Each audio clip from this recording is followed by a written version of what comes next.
అందరికీ నమస్కారం. అఖండ భారతీయ youth organisation గత 4 సంవత్సరాలుగా మీ అందరి సపోర్ట్తో అనేక పేద విద్యార్థులకు విద్యను అందించడం జరిగింది.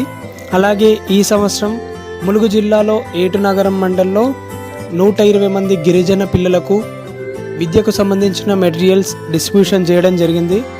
ఇలాగే మీ అందరి సపోర్ట్ సహాయకారంతో ముందు అనేక పేద విద్యార్థులకు విద్యను అందించగలుగుతామని కోరుతూ ఇట్లు మీ అఖండ భారతీయ యూత్ ఆర్గనైజేషన్. Thank you.